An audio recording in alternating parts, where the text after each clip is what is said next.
Obrigado. Eu quero saudar a todos com uma boa noite, na graça e na paz do nosso Senhor Jesus Cristo.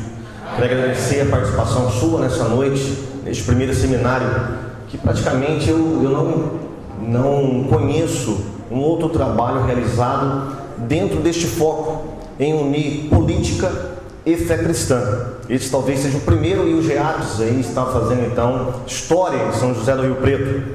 Obrigado pela sua presença, com certeza nesta noite você vai aprender muitas coisas que talvez tenha passado desapercebido na sua leitura diária da Bíblia Sagrada.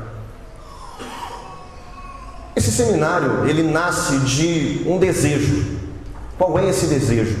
É o desejo de conscientização política do evangélico de São José do Rio Preto e região. Na década de 1990, para os irmãos terem uma noção, os evangélicos quase chegavam à cifra aí de 10% da população brasileira. Tá? Hoje, nós estamos aí mais ou menos com algumas estimativas a 18% a 20% dessa população, que chega em torno aí de 50 milhões.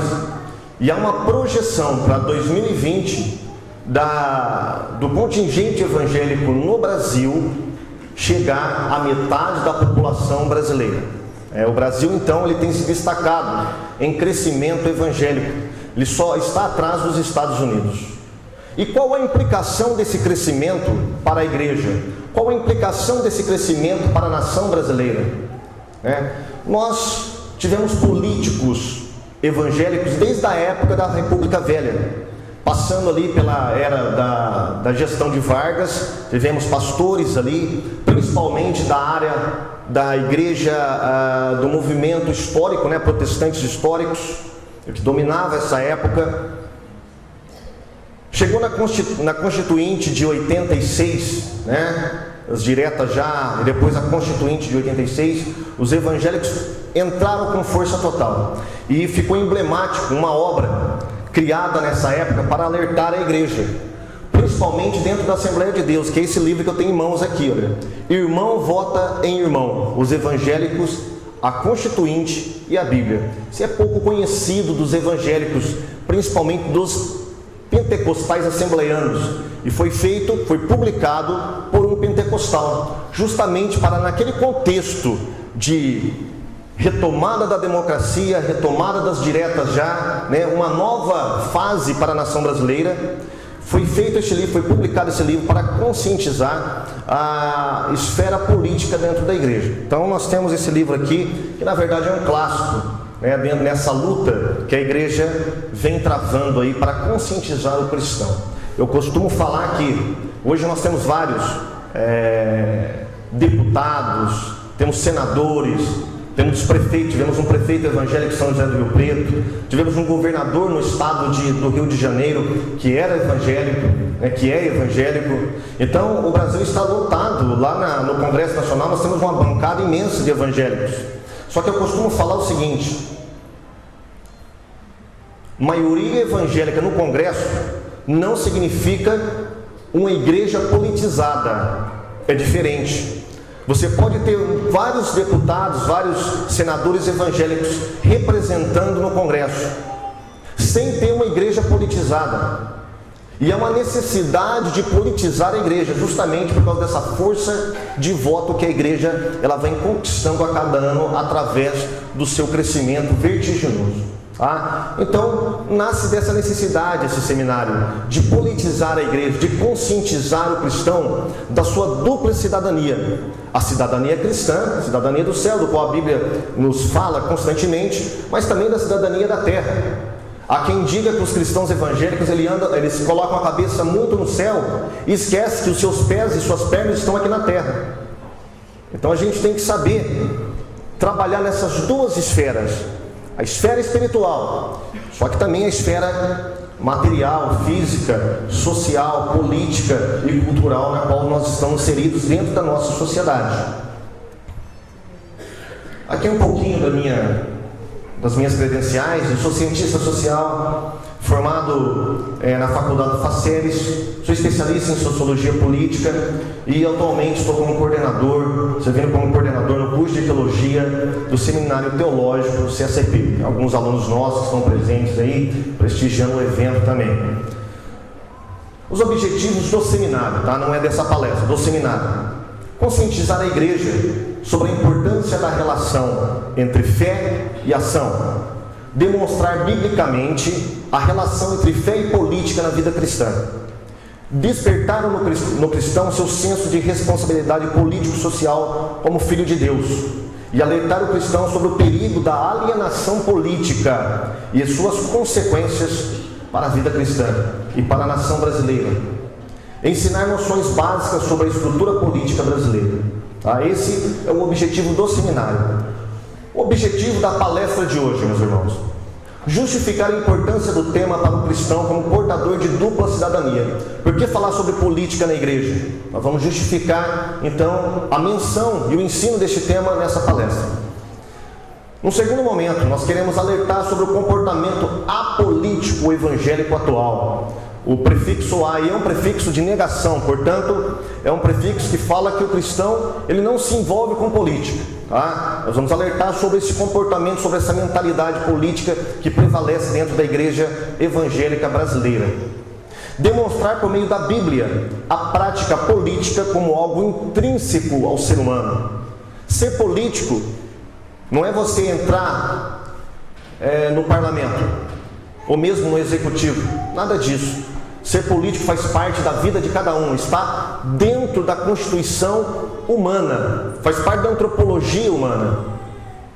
Elencar algumas possíveis razões do fracasso de alguns evangélicos na política. Vamos falar sobre isso, né? Porque logo vem em mente, olha, e as CPIs da sanguessuga, das ambulâncias e por aí vai. Tinham evangélicos também relacionados ali.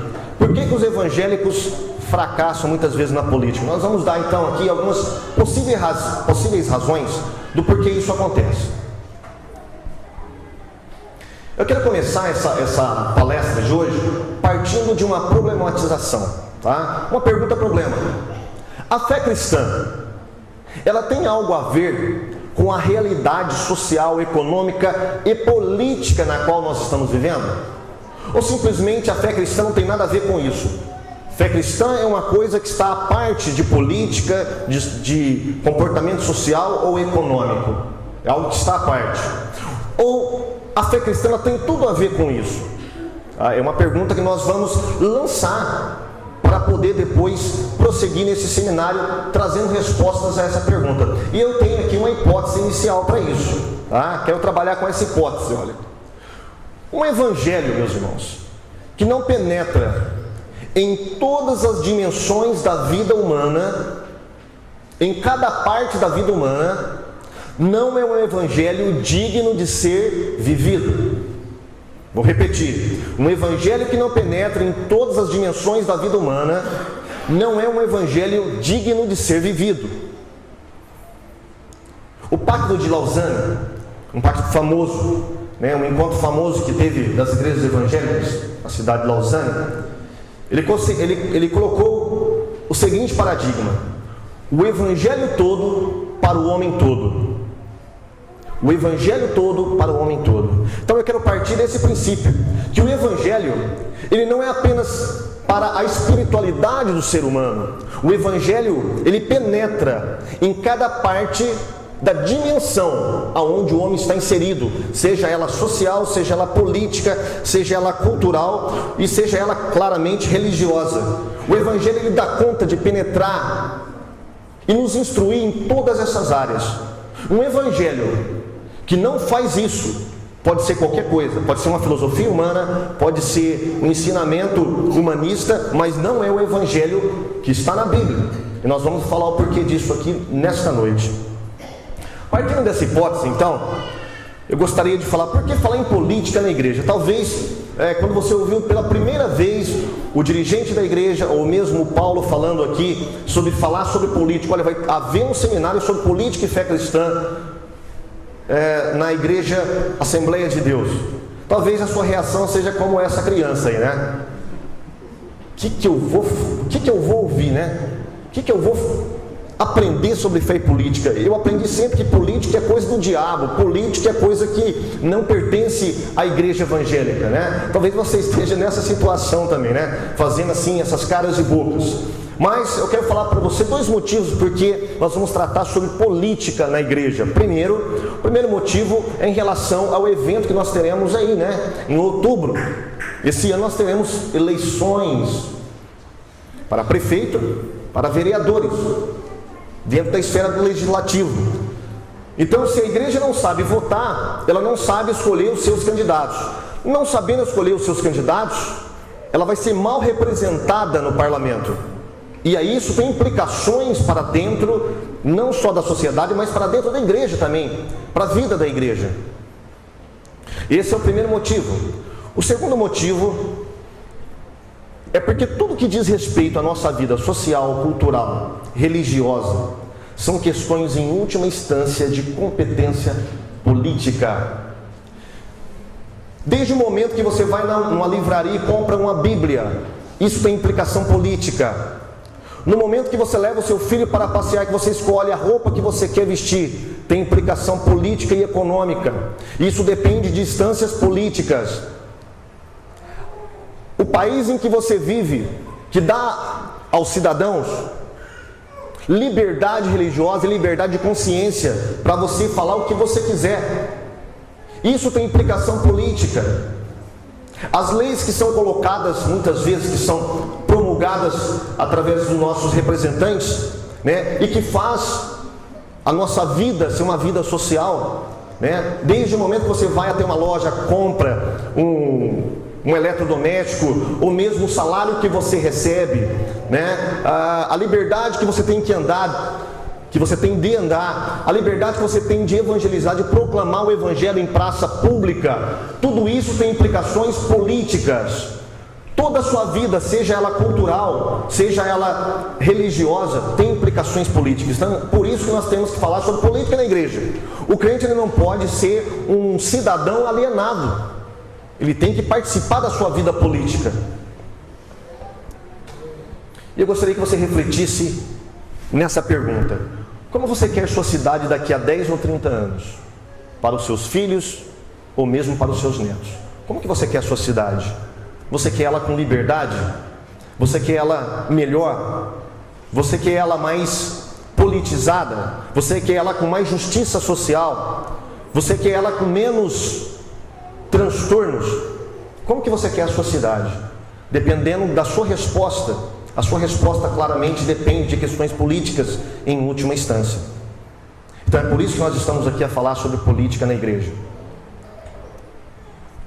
Aí nós temos um tabu, né? Um tabu que prevalece dentro da sociedade brasileira, né? De vez em quando o brasileiro ele gosta de inventar os seus mitos, né? E nós temos aí um mito, um tabu. Que tabu é esse? É uma frase corriqueira, olha: política, religião e futebol não se discute, não é? Essa é uma frase corriqueira. Não se discute política, religião e futebol porque dá confusão. Cada um tem o seu ponto de vista e cria animosidades quando você vai tratar sobre esses assuntos. Mas eu acredito que isso não é uma inverdade. Isso não é verdade. Futebol é tratado todos os dias na televisão. Se você ligar no horário lá, mais ou menos na hora do almoço, você vai ver vários programas de futebol aí, tratando horários esportivos, tratando sobre futebol, não é? Religião. A internet veio aí, ela é uma forma democrática você trabalhar essa questão da religião. Hoje a religião tem sido, está aí na ordem do dia, nos programas, né? Mesmo que não sejam evangélicos, está falando sobre religião, está discutindo religião. Os grandes seminários como o CACP formam alunos também para pensar sobre a problemática da religião. E uma coisa importante que dentro do contexto cristão, evangélico e pentecostal, se você escolher a religião errada, isso tem implicações na sua vida futura na eternidade. Tem implicações. Se você escolher a religião certa, também vai ter outras implicações na eternidade. E quanto à política? Do mesmo jeito. Se você escolher erroneamente um político para te representar lá no Congresso Nacional, seja na Prefeitura Municipal, isso vai ter também implicações na nossa vida, boas ou ruins. Tá? Então vamos desmistificar um tabu aqui, ok? Política se discute dentro de igreja, sim. Haja vista que nós veremos aqui o homem intrinsecamente, porque Deus fez o homem, a constituição humana é política também, nós veremos isso. E aí, falando em ser humano, nós podemos classificar politicamente as pessoas, e principalmente o evangélico, né, já que estão falando dentro de um contexto evangélico, em 3 categorias básicas, em 3 grupos, tá? Primeiro, aquelas pessoas que são conscientizadas politicamente. Essas pessoas são aquelas pessoas que são informadas, elas estão por dentro do que está acontecendo em seu país, elas sabem o que está acontecendo lá dentro do Congresso Nacional, lá dentro da prefeitura da sua cidade, aonde o dinheiro público está sendo gasto, ela sabe de todas essas coisas, tá? Ela sabe a vida dos políticos que estão representando ela lá na esfera pública, são pessoas conscientizadas politicamente. Num segundo grupo aí nós temos as pessoas engajadas, essas já avançaram um pouquinho mais, são pessoas conscientizadas, só que são militantes. Essas pessoas elas praticam ação política, então são pessoas que vão, como por exemplo o GEAPS aqui, seria nessa segunda categoria, né? São pessoas conscientizadas, porém que transformam essa conscientização em ação política, e sai e faz valer o seu direito de cidadão. E numa terceira categoria, nós encontramos as pessoas alienadas. Quem são os alienados políticos? Os alienados políticos são aquelas pessoas que não querem saber de política. Ele vive como se ele vivesse em outro planeta, como se ele vivesse no meio da floresta amazônica, livre de todo mundo, sem sociedade, sem instituições públicas. Não é? São as pessoas que vivem o mundo dentro de um compartimento que ela mesma criou. Olha, eu não quero saber de política, isso aí é coisa de pessoas que só quer ganhar dinheiro às nossas custas. Então são essas pessoas alienadas. Isso tem implicações graves, meus irmãos. Vejamos quais são essas implicações. Em nível macro, tá? Em nível de uma nação, nós podemos ver, irmãos, que os países desenvolvidos, eles têm uma grande taxa de pessoas conscientizadas politicamente, tá? Uma taxa considerável de pessoas engajadas politicamente e uma pequena taxa de pessoas alienadas politicamente. Ao contrário dos países subdesenvolvidos, que a taxa de pessoas alienadas ela é altíssima. As pessoas conscientizadas, uma taxa pequena, e as engajadas mesmo, é menor ainda. Então, são implicações que trazem resultados econômicos, políticos, sociais para uma nação. Dependendo de como você encara a política, assim vai ser o seu país. Nós vamos deixar o nosso país na mão de poucos, ou vamos dar nossa participação? Vamos fazer valer a nossa cidadania como cidadão realmente que nós somos? Tem muitas pessoas, os alienados, sabe o que eles fazem? Eles deixam que um grupo minoritário pensem por eles. Eles não querem pensar, são preguiçosos. E muitos falam, olha, eu não sou político, nem gosto de política. O pobre coitado não sabe que essa posição política, essa posição dele de negação da política, já é em si uma posição política. Ele é um político, só que ele é um político péssimo. Ele faz uma péssima política, mas é um político. Não tem como você escapar disso.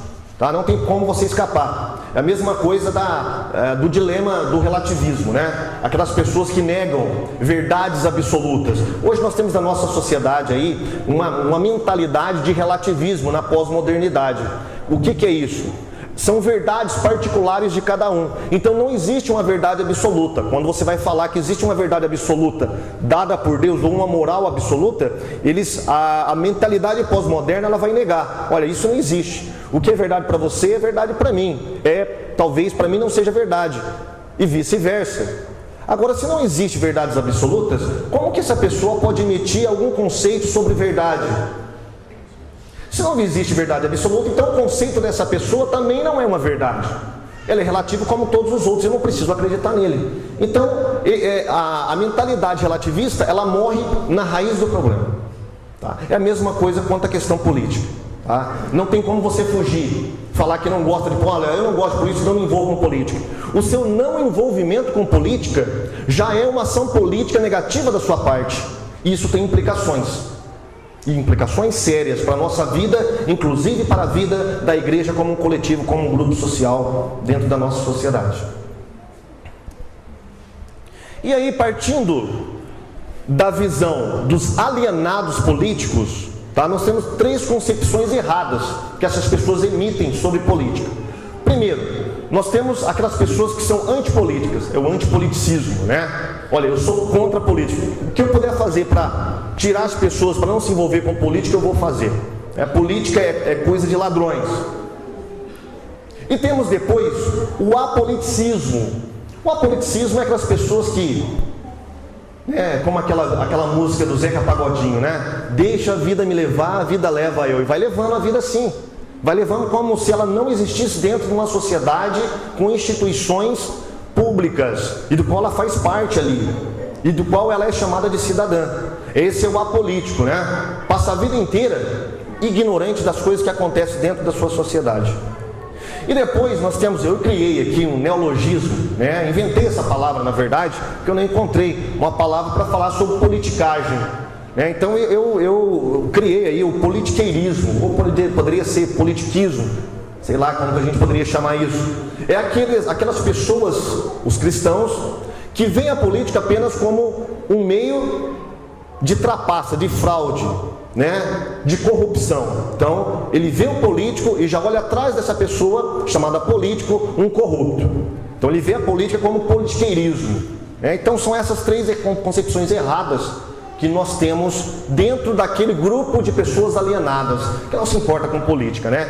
E dentro da igreja nós temos muitas pessoas assim. Inclusive pessoas que são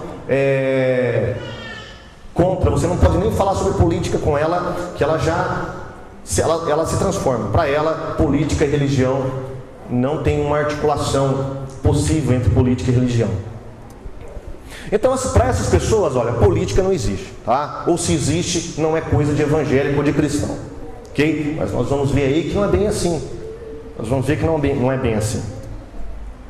E aí, essa mentalidade, na verdade, essa mentalidade evangélica é uma mentalidade da sociedade brasileira. É uma mentalidade da sociedade brasileira. A igreja, ela não está dentro de um disco voador que fica acima da estratosfera. Ela não está desse jeito. Ela não vive à margem da sociedade, tá? Ela participa dessa sociedade e ela absorve toda essa mentalidade negativa sobre política dessa sociedade. Então a sociedade brasileira, ela é irremediavelmente apolítica ou antipolítica, né? A gente vê os estereótipos, né? Por exemplo, nós temos aí 2 clássicos, né, do humor brasileiro. Lá o Chico Anísio, né, falecido Chico Anísio, representando lá o deputado Justo Veríssimo. Quem lembra desses quadros, né, que passava muito tempo atrás, verificava que o Justo Veríssimo era um deputado corrupto, né? Ele odiava pobre. Ele queria que pobre explodisse, né? Essa era a concepção.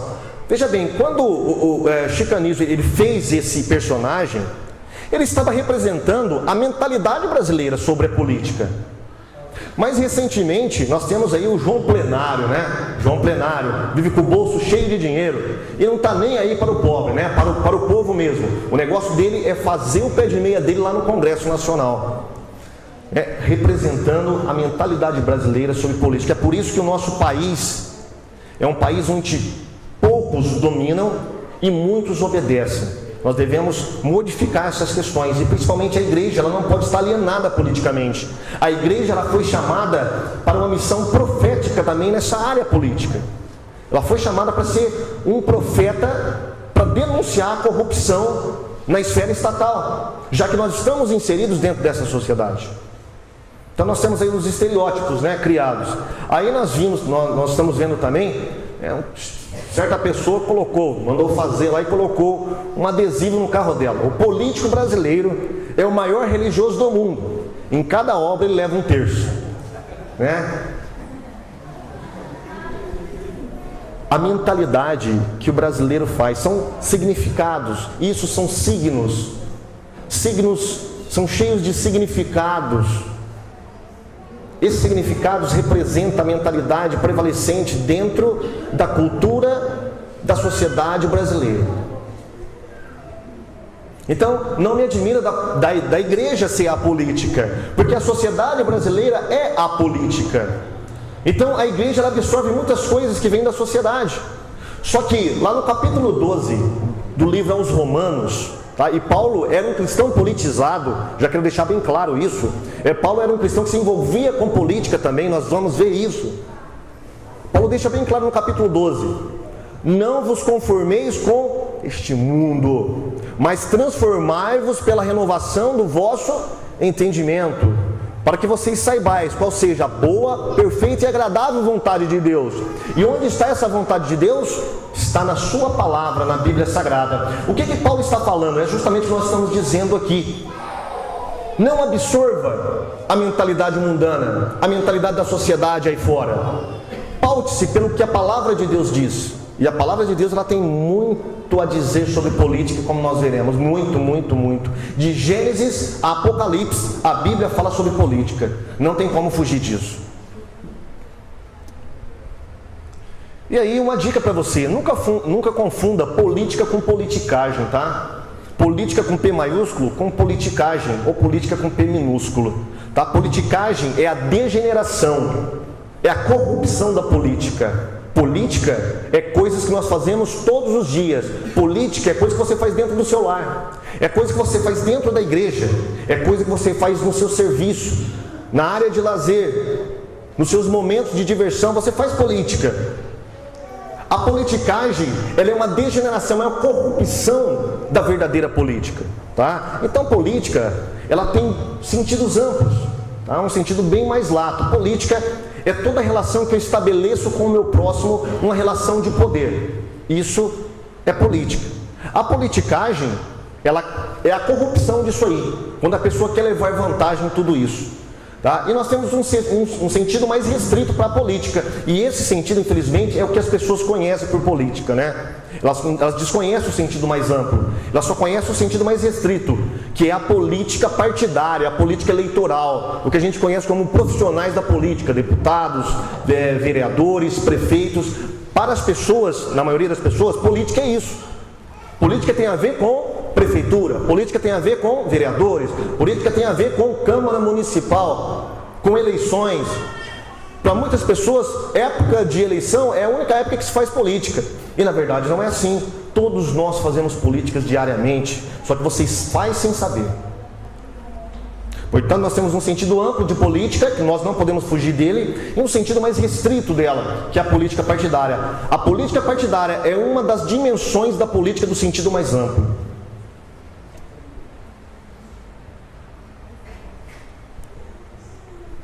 E aí nós temos algumas razões dadas, né? A gente sempre conversa. Eu estive agora recentemente em Águas de Lindóia, num congresso teológico, e eu tive o prazer de conversar com alguns pastores, de encontrar alguns pastores, né? E certo dia a conversa girou em torno da questão política. Quando eu falei sobre política como pastor, ele simplesmente se transformou. Olha, política não se faz política dentro da igreja, irmão. Política é coisa do diabo. Política é coisa que não se faz. O crente não se envolve com política. Todos os males dentro da igreja vêm através da política. Então nós construímos uma mentalidade antipolítica e apolítica e transferimos isso sem ao menos saber o que a palavra de Deus diz sobre isso. Aí as pessoas elas apresentam algumas razões por que do seu não engajamento na política ou porque ela não gosta de política. Aí nós temos a primeira razão. Olha, a missão do crente é evangelizar, não é fazer política. Essa é a missão do crente. Então nós temos, primeira coisa, evangelizar, esquece esse negócio de política. Segunda razão aí, a política é mundana, não é lugar para crente se envolver com política, isso é coisa de mundano, né? Isso estou falando dentro de uma linguagem evangélica. Terceira razão, olha, não adianta você entrar na política, não é o que fazer, o mundo já está condenado. O mundo jaz no maligno, a gente só tem que esperar o fim do mundo só, né? Ou, dentro de uma linguagem mais evangélica, a volta de Jesus. Nós temos que esperar só a volta de Jesus e ficar evangelizando, só isso que a gente tem que fazer. Isso você tem que fazer realmente. Só que você não pode ser um alienado político. Porque se você fizer isso, você estará sendo um mau cristão. Os crentes que entram para a política acabam naufragando na fé. Olha, eu não posso entrar para a política, porque a gente tem vários exemplos de pessoas que eram da igreja, entrou para a política e se corromperam. Né? Pastores deixaram de ser pastores e se corromperam, se venderam. Então política não é coisa de crente. Quem entra para a política se corrompe. Né? O poder da política corrompe. O problema é que essas pessoas que falam isso, elas não entendem a questão do poder. Né? O que é poder? Poder é só na política? O poder está diante de nós todos os dias, 24 horas. Você trabalha com poder na sua família, dentro da sua família. Você trabalha com poder dentro da sociedade. Você trabalha com poder dentro da igreja. A gente está constantemente trabalhando com poder. Se o poder em si corrompesse, todos nós deveríamos parar de vir na igreja, deveríamos desistir de formar uma família também e desistiríamos de viver em sociedade.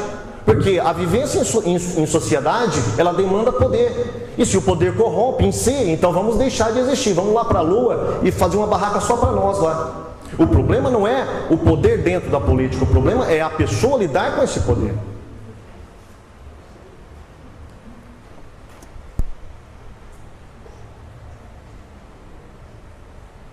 Aí eu quero só trabalhar com vocês um pouquinho aqui. Como que começou esse pensamento dentro da igreja evangélica, de não gostar de política? Né? A gente vai ver que isso não faz parte da igreja cristã. Esse pensamento, ele é um pensamento novo dentro da igreja, não gostar de política.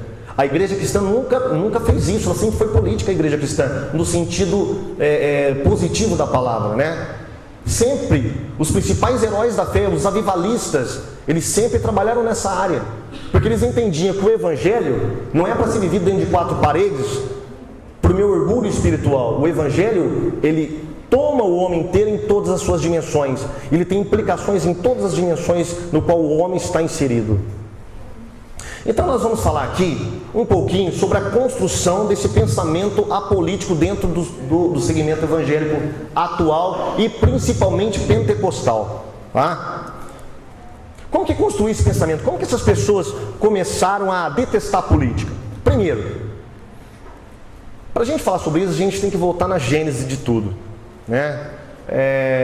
Em ciência, existe um pressuposto que para você fazer uma pesquisa científica, você tem que usar métodos científicos. Um dos métodos científicos que nós lançamos mão para fazer pesquisa é chamado método histórico. O método histórico, ele parte de um problema da atualidade e vai verificar o que aconteceu no passado, vai buscar suas causas, como explicações possíveis para esses problemas da atualidade. Tá? Então nós vamos fazer justamente isso aí, tá? Para analisar esse pensamento apolítico cristão dentro da igreja evangélica e particularmente pentecostal, vamos dar uma olhada no passado. Né? Como que começou as agremiações evangélicas, as primeiras comunidades evangélicas, né? No qual eles estavam inseridos? Qual é o contexto social no qual eles estavam inseridos? Primeiro, nós temos o que os sociólogos, né, e cientistas da religião chamam de várias ondas de migrações de evangélicos. Nós temos então a primeira onda de evangélicos que vieram para o Brasil. É chamado de evangélicos de migração, né? São os imigrantes. Aqueles que vieram lá da Alemanha, né, falando ainda o alemão, notadamente igrejas luteranas. Elas colocaram suas raízes em terras brasileiras não para evangelizar, não para fazer missões, mas como parte de um tratado político entre o imperador Dom Pedro II e os seus países de origem. Tá? Então nós temos os primeiros cristãos ali não se envolveram com política. Por quê? Havia limitações dentro da Constituição para votar durante o Império. O Império, ele não dava possibilidade para um estrangeiro votar, era proibido.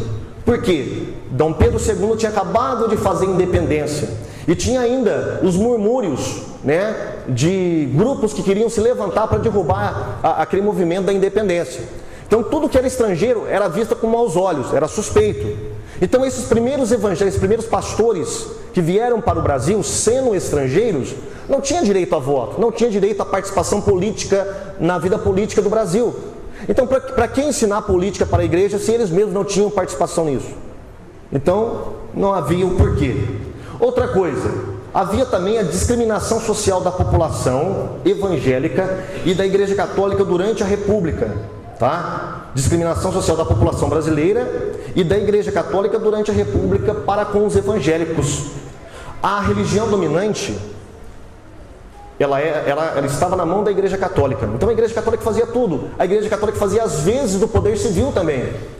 Tá? Para uma pessoa nascer e ter o status de cidadão, ela tinha que passar pelo batismo católico. Então a pessoa tinha que se batizar na Igreja Católica, e o padre dá o aval, tá? Dá o documento, aí sim ela poderia ser considerada um cidadão. Agora, e evangélicos que não se batizavam na Igreja Católica? Não era considerado cidadão. Tá? O casamento do mesmo jeito. Casamento válido somente quando um padre fazia dentro da Igreja Católica. Casamento de protestantes não tinha validade jurídica, não tinha validade legal. E do mesmo jeito na morte da pessoa. Os cemitérios só poderia ser enterrado se a pessoa fosse católica. A pessoa não católica, ela tinha que ser enterrada de um modo diferente, de um outro local. Não podia ser enterrada naquela comunidade no qual ela viveu durante todo o tempo da sua vida. Então veja bem, desde o nascimento até a sua morte, a pessoa era excluída da sociedade. Então para que o evangélico vai trabalhar com política se ele era excluído dessa sociedade, dessa demanda política durante essa época?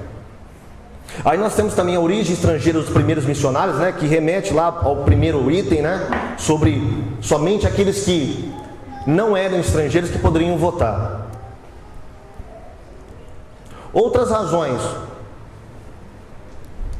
Quando você tem uma minoria que é excluída da sociedade, essa minoria ela cria uma mentalidade de revolta contra essa mesma sociedade, sentimento de frustrações e revolta que tende a ocupar a mente das minorias, tá? Então, o que a igreja fez? A igreja se fechou dentro de 4 paredes e criou um pensamento espiritualizante e alienante. É como se você estivesse dentro de uma nave espacial e não se importasse com nada que estivesse acontecendo ao seu redor, na sua sociedade. A igreja criou então esse pensamento: olha, o importante é só evangelizar. Tá? O importante é só você fazer o seu trabalho da igreja. Esquece essa área social, esquece a área pública, esquece a área política. Já que nós estamos excluídos pela lei, então vamos esquecer esse negócio. Uma outra questão também, tá, que formou o pensamento apolítico evangélico alienante dentro da igreja, é o desconhecimento da história da igreja cristã e do engajamento político dos cristãos em outros países. Os principais heróis da fé que muitos exaltam dentro dos nossos seminários, ou mesmo curso bíblico, né, que a gente chama de heróis da fé, os protestantes, né, Calvino, Lutero, Wesley, foi grandes avivalistas, Jonathan Edwards, que foi um dos grandes avivalistas ali no século XVIII, XVII e até XIX. Todos esses homens eram pessoas engajadas politicamente. Então, a igreja atual, ela desconhece a história da sua vida. Imagina que coisa terrível, né? Você desconhecer a história do Brasil. Olha que coisa terrível, você desconhecer a história do Brasil. Imagina uma pessoa sem um histórico de vida. O que é uma pessoa sem um histórico de vida? Ela não existe praticamente. É uma pessoa que não existe. Ela não tem um histórico de vida. Você vai falar para ela: de onde você veio? Quem é a sua família? O que você produziu no passado? Não sei. É uma pessoa que tem amnésia histórica. A igreja evangélica atual, ela sofre desse problema. Ela tem uma amnésia histórica. Ela não conhece a sua história e o engajamento político dos cristãos, seja na Idade Média, seja na Idade Moderna. Porque se ela conhecesse, ela não despertaria esse pensamento apolítico que existe hoje dentro da igreja. Desconhecimento da história da igreja cristã, isso é fatal, irmãos, tá? É um grande problema para nós como cristãos. Não conhecer da onde você veio, tá? Quais são os heróis da fé que construíram a nossa história e que nós estamos representando eles aqui em pleno século XXI. Também nós temos aí um outro ponto, que é a baixa condição econômica e educacional dos primeiros crentes brasileiros. né? Geralmente, os pastores evangélicos, eles não conseguiam angariar adeptos na alta sociedade. A alta sociedade era exclusivamente da Igreja Católica, com raras exceções, tá? De conversões de pessoas da alta sociedade para as igrejas protestantes nessa época. Mas a maioria eram de crentes humildes, que não tinham uma escolaridade, não tinham um curso superior, e então ela não tinha esses instrumentos para trabalhar a sua cidadania naquele contexto, naquela época. Então, meus queridos, observando todos esses itens e mais alguns, somando, contribuiu para criar um pensamento apolítico dentro das igrejas evangélicas brasileiras. E foi assim que nós passamos a não gostar mais de política, né?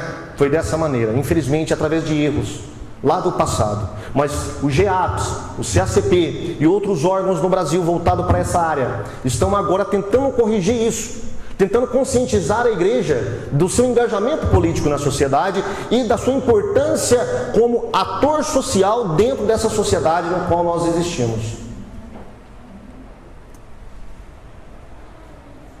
Outra contribuição para o pensamento alienante da igreja, contribuição teológica dessa vez. Aí você está observando algumas palavras que é pouco conhecida dentro da igreja. Está mais dentro do contexto teológico, né? Quem faz seminário, quem faz curso de teologia a nível de bacharel, essas palavras aqui são corriqueiras. Maniqueísmo, gnosticismo, ou agnosticismo, são palavras muito corriqueiras dentro dos cursos de teologia. O que isso tem a ver com o pensamento político da igreja evangélica brasileira, e principalmente pentecostal? Maniqueísmo é uma doutrina que veio de um homem chamado Mani. Que doutrina era essa? Basicamente, o que Mani inventou? Ele acreditava que o bem e o mal existiu por toda a eternidade. E durante toda a eternidade, o bem e o mal sempre estão lutando um contra o outro, para um prevalecer contra o outro, tá? Basicamente essa era a doutrina de Mani, uma doutrina dualista, o bem e o mal sempre guerreando um contra o outro por toda a eternidade. E gnosticismo, o que a gente tem a ver com gnosticismo? Gnosticismo era uma seita que viveu na época do apóstolo Paulo, do apóstolo João. Os evangelhos falam muito sobre os gnósticos de modo velado, tá? Não citando o nome gnóstico, mas fala sobre as doutrinas gnósticas. O que o gnosticismo pregava? O gnosticismo, ele inventou uma teoria em que a parte espiritual tinha mais importância do que a parte material. Esses gnósticos a gente pode chamar hoje como movimento Nova Era, tá? Todo movimento esotérico, de esoterismo que é prevalecente dentro do nosso mundo hoje, tá? A gente enquadra dentro de um movimento chamado Nova Era. O movimento Nova Era praticamente é o que era o gnosticismo na época dos apóstolos. Então,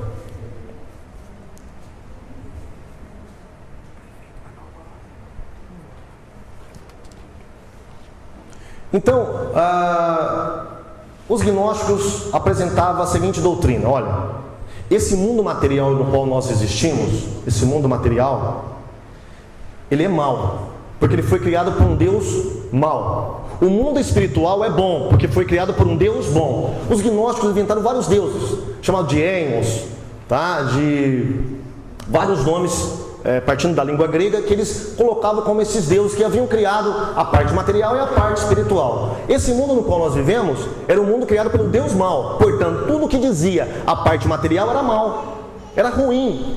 Por isso que os gnósticos, eles eram contra o casamento. Certos grupos gnósticos se voltavam para o celibato. Olha, não quero casar porque o casamento é uma junção carnal material. Se é material é mau. Outros, por sua vez, se debandavam para a prostituição, né, para a imoralidade sexual, vendiam o seu corpo. Nós vimos isso nas cartas ao Apocalipse, né? Nós vimos na lição passada, agora de domingo, a doutrina de Balaão e a doutrina dos Nicolaitas. É justamente essas doutrinas gnósticas, de imoralidade sexual, porque eles rejeitavam tudo que era material, do que era mal. Infelizmente, essa mentalidade gnóstica e maniqueísta tem prevalecido dentro das igrejas evangélicas, notadamente pentecostal, porque nós fazemos uma grande diferença entre o que é material e o que é espiritual. O que é espiritual a gente acha que é bom, e o que é material a gente renega como algo ruim. Aí nós vamos estendendo isso para outras dimensões da nossa vida. Olha, por exemplo, entre o corpo e o espírito. Olha, o que interessa é salvar a alma, o corpo não importa muito, né? Por isso você vê alguns evangélicos relaxados com o corpo. Nós precisamos resgatar uma teologia do corpo para a igreja evangélica atual. O corpo é importante dentro da doutrina cristã. Tanto é que a pedra fundamental do cristianismo é a ressurreição do corpo. E a ressurreição de Jesus Cristo, ela é a prova incontestável de que Deus dá valor ao corpo humano, do ser humano. Ou seja, o corpo material. Mas de acordo com essa mentalidade maniqueísta e agnóstica dentro da igreja evangélica, a gente faz uma separação entre duas dimensões. Olha, eu quero viver no mundo espiritual. Esse negócio de política que é material, essa questão de ação social, isso aí deixa para lá, tá? O mundo vai acabar mesmo. Essa mentalidade não é cristã, é uma mentalidade sectária e de doutrinas que prevaleciam desde a época do primeiro século, na época cristã. Aí nós temos também o dualismo entre pobreza e riqueza, né? No década de 50, aí, quem era pobre era mais espiritual, mais santificado. Aí nós temos o exemplo clássico de São Francisco de Assis, né? Então ele é tomado como um santo por quê? Um santo porque renegou a riqueza, viveu na pobreza. Então a pobreza era melhor do que riqueza, que era coisa material. Hoje nós temos uma outra dimensão, um outro oposto, a teologia da prosperidade, né? Os cristãos estão loucos atrás de riqueza e esquecendo da parte espiritual. Aí nós temos a dimensão, né? A diferença entre estudo teológico e oração. Olha, o negócio é orar, tá? Porque a letra mata, o espírito vivifica. O negócio de estudo teológico, isso é coisa material. Tá, o importante é oração, você está orando, está consagrando a sua vida. Pensamento que não é cristão, isso é pensamento gnóstico, isso é pensamento de seita que foi combatido no primeiro século pela igreja cristã. Aí nós temos obras sociais e evangelização, a diferença, né? O negócio é evangelizar, meus irmãos, tá? O negócio de fazer obra social, isso aí deixa para o poder público.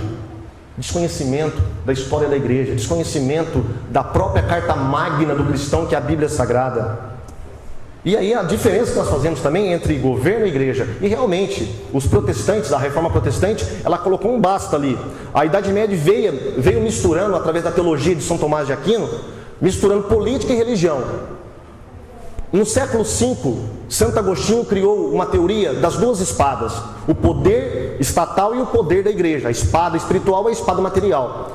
Dois poderes paralelos que Deus usava. Quando chegou no século XIII, mais ou menos, século XII e XIII, com São Tomás de Aquino, o que ele fez? Ele pegou a teoria de Agostinho e dobrou uma sobre a outra. Olha, a espada do Estado tem que se curvar à espada da igreja. Então, essa mentalidade prevaleceu depois dentro da escolástica, dentro da igreja católica, do qual fez a igreja católica dominar todos aqueles países e até mandar em imperadores, né? Até mandar em governos de outros povos ali. Tá? Então, com a reforma protestante houve uma separação entre Estado e igreja. Tá? Estado é uma coisa, igreja é outra. Agora veja bem, separação entre Estado e igreja não significa separação entre religião e política. É diferente. Nós vamos ver isso nesse seminário. Ok? Bom, Paulo, nós fecharemos esse seminário com essa primeira palestra de hoje. Ok? Prosseguindo, nós temos... Eu peguei um fragmento desse livro, Cristianismo e Política, do bispo anglicano, da igreja anglicana, Robson Cavalcante. Os irmãos devem se lembrar dele, que ele foi assassinado por um filho adotivo agora mês passado.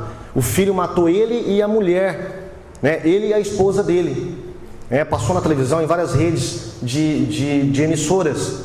Tá? O Robson Cavalcante era um bispo engajado politicamente, um bispo protestante. Tá? Não era católico, protestante da igreja anglicana. Ele diz uma coisa interessante que vem corroborar aí com o que nós estamos dizendo. Olha, em nossa teologia popular, não formalizada, tem lugar uma divisão das coisas em boas e más. Olha, nós estamos falando sobre a questão do maniqueísmo e do gnosticismo.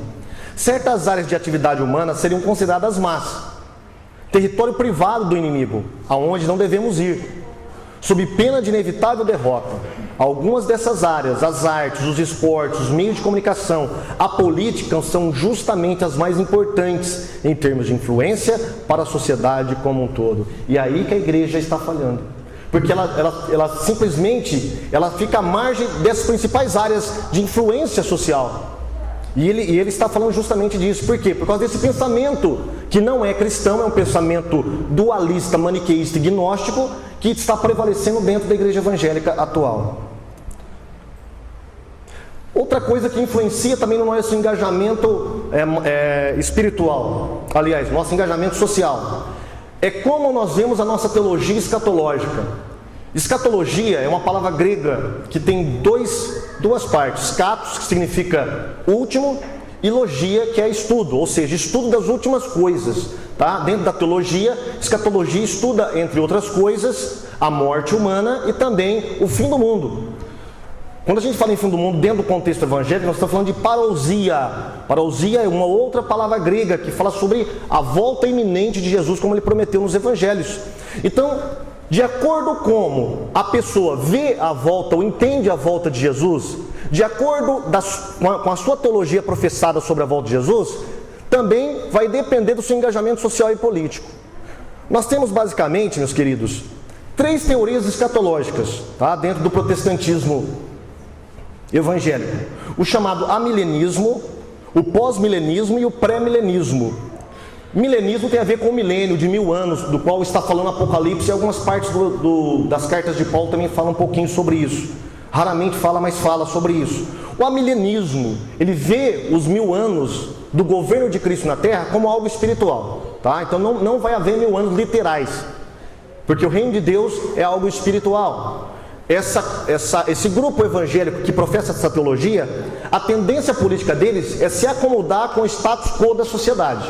Ou seja, eles vão se engajar politicamente, mas não vão trabalhar a ética e a moralidade cristã. Para eles, política e religião é algo separado e não deve ter um engajamento para se transformar a sociedade numa sociedade cristã. O pós-milenismo, ele trabalha com transformação da sociedade. O que prega o pós-milenismo? O pós-milenismo, eles acreditam que Jesus Cristo virá apenas quando a igreja implantar o reino de Deus aqui na terra. Então eles trabalham no engajamento social, no engajamento político, porque eles acreditam que a sociedade sem as leis de Deus é uma sociedade corrompida. Uma sociedade sem a ética cristã é uma sociedade humanista sem a moralidade cristã, que vai dar base para muitas políticas públicas que podem ser implantadas no meio social. Tá? Então os pós-milenistas, eles são engajados politicamente, porque eles acreditam que eles têm que transformar a sociedade de acordo com a Bíblia Sagrada. Existe um grupo pequeno nos Estados Unidos de pós-milenistas, né, chamado de tomistas, eu acho que é esse o nome lá. Tá? E que prega isso aí. Existe o pré-milenismo. O pré-milenismo é o que prevalece dentro das igrejas pentecostais, ou seja, o reino de Deus não será implantado por força humana. O reino de Deus virá de modo sobrenatural, após a volta de Jesus. No pós-milenismo, ele vem antes da volta de Jesus. No pré-milenismo, ele vem depois da volta de Jesus. Então, o grupo pré-milenista, a tendência política deles é de separar, fazer uma separação entre política e fé cristã. Olha, política é uma coisa que a gente não deve se envolver muito. Por quê? A gente deve se envolver com a evangelização. E é esse pensamento pré-milenista que prevalece dentro das nossas igrejas. Ele é ruim como um todo, como um sistema? Não. Eu praticamente sou pré-milenista. Porém, ele tem algumas implicações negativas nessas áreas sociais e políticas. Porque ele prega para o crente que o crente não deve se envolver com a sociedade e com a política. O crente deve se envolver apenas com a igreja. Então, há um dualismo, aquele dualismo que nós acabamos de falar, né? Entre espiritualidade e materialidade. Aí eu gostaria que você refletisse nessa imagem, os famosos 3 macaquinhos, não é verdade? O primeiro macaquinho lá, ele não ouve nada. O segundo, ele não vê nada. E o terceiro não fala nada. Esse é um simbolismo do crente apolítico. Ele tampa os seus ouvidos para os clamores da sociedade. Ele tampa os seus olhos para as injustiças sociais que são constantemente feitas na sociedade. E ele fecha a sua boca para proclamar profeticamente contra as injustiças sociais que prevalecem dentro da nossa sociedade. Esse é o crente apolítico. Ele é basicamente representado por esses 3 macaquinhos. Aí eu coloquei uma frase muito interessante para você refletir sobre isso. A opção de não se envolver em política já é em si mesmo uma posição política negativa, mas é uma posição política, tá? E aí, eu fiz um recorte num poema desse dramaturgo alemão aí, Bertolt. Ele criou um poema muito interessante que vem bem a calhar com o nosso seminário. O título desse poema é O Analfabeto Político. Isso aqui vai coroar toda essa palestra que nós falamos hoje, tá? Vai fechar com chave de ouro. Olha o que ele diz nesse poema. O pior analfabeto é o analfabeto político. Ele não ouve, não fala, nem participa dos acontecimentos políticos. Ele não sabe que o custo de vida, o preço do feijão, do peixe, da farinha, do aluguel, do sapato, do remédio, depende das decisões políticas. O analfabeto político é tão burro que se orgulha e estufa o peito dizendo que odeia a política. Não sabe o imbecil que da sua ignorância política nasce a prostituta, o menor abandonado e o pior de todos os bandidos, que é o político vigarista, pilantra, o corrupto e lacaio dos exploradores do povo. Não preciso falar mais nada. Ele disse tudo. Se eu citasse no começo só esse poema, os objetivos desse seminário já estariam alcançados, né? Então, meus irmãos, o crente ele não pode ser um alienado político. Ele tem que ter um engajamento político, tá? E amanhã nós falaremos sobre a Bíblia e a política. O que a Bíblia tem a dizer sobre o assunto político, né? Sobre política. O que a Bíblia tem a dizer sobre isso? Né? Então, se você comparecer aqui amanhã, você vai saber de Gênesis a Apocalipse o que a Bíblia fala sobre política e as instruções que ela nos dá para sermos bons cidadãos, tanto do céu quanto da terra. Ok? Nós finalizamos então essa palestra aqui, essa primeira parte da palestra desse seminário. Agradeço a presença de todos vocês, a sua atenção, e gostaria de passar